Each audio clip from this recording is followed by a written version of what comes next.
Hey guys, Merry Christmas to you all. It's that time of the year when I normally host a Christmas house party for a few of my friends. So here with me I have 7 pieces of chicken and some goat meat, which I'm going to use to make goat meat pepper soup.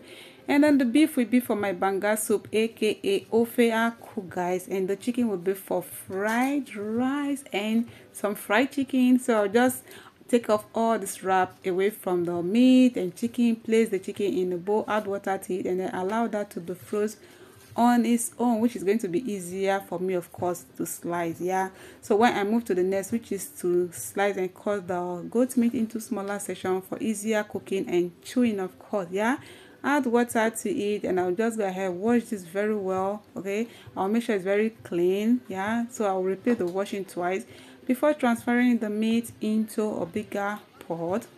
And after doing this, next is to go ahead and start to spice it up. So for the spices I'm using 2 small size red onions, 2 small garlic cloves, and a little bit of ginger. So I don't want anything powder like garlic powder or ginger powder. Everything must be fresh, guys. Okay, so after slicing it, I'll place in a blender cup, add water to it, cover with the lid, and then I'll just go ahead and blend this into a smooth paste. So thank God for all my kitchen appliances, which is making this easier for me during cooking process, because when I was still back in the village, using grinding stone can be so tough when it comes to cooking, guys.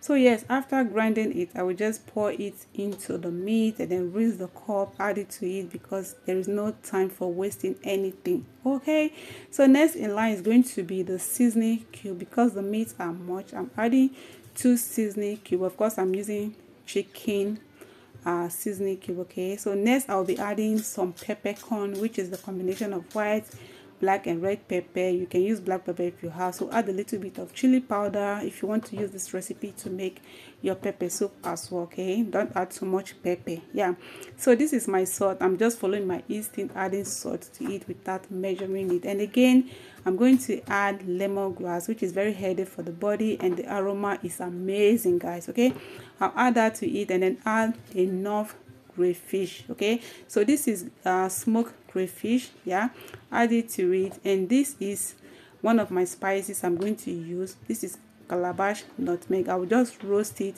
That way it is easier for me to crack and then take off the seed and the nut inside, guys. Okay, and after roasting it, I'll just heat it just like this, and then get a knife and then start to peel off the shaft or the shell out from the seed. Yeah, you have to take your time because it can be time consuming and stressful a little bit. Yeah, so after doing this, I'll just throw off the shaft, and then I'll pour it directly into my coffee grinder.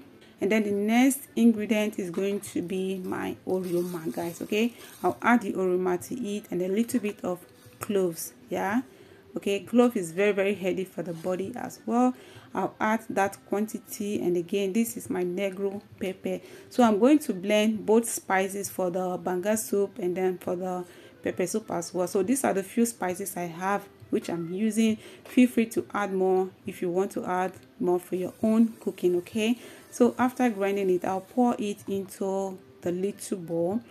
Then I'll get my pot containing the meat, and I'll just take 2 teaspoons from this, the spices, into the meat. Yeah, and then I'll just get my wooden spatula and then mix everything together without adding water to it. So I later added a little bit of scent leaf, okay, which is dry scent leaf. I just washed it and added to it, which is also very good for the body, and the aroma is also very nice. Yeah, now I'm going to cook this for about 10 minutes. So while that is cooking for 10 minutes, I'll just clean up my work surface and then enjoy myself with 1 can of malt, guys. Okay, so 10 minutes later, I'll go check on the meat. At this time, you can see the water that came out from the meat. So now I'm going to add more water to it. Of course, we are making pepper soup. We don't want our pepper soup too dry. Yeah, I'll just mix it together and then I'll cover it and allow it to cook again for the next 10 minutes. So here are my chicken, the ones you saw before. They have been washed, sliced. I'll take that to my freezer now. So 10 minutes later, I'll come back again to my pepper soup. Yeah, I'll just stir it. So after stirring it, I'll just go pick one out from it, just chew it to see if it is chewable and is ready. Yeah, So that is just for a test, guys. So after testing it, it was very nice and it came out so amazing and delicious. Thanks for watching. I hope you follow and like my page and subscribe to my channel, and I'll see you on my next one. Take care, guys. Bye, guys.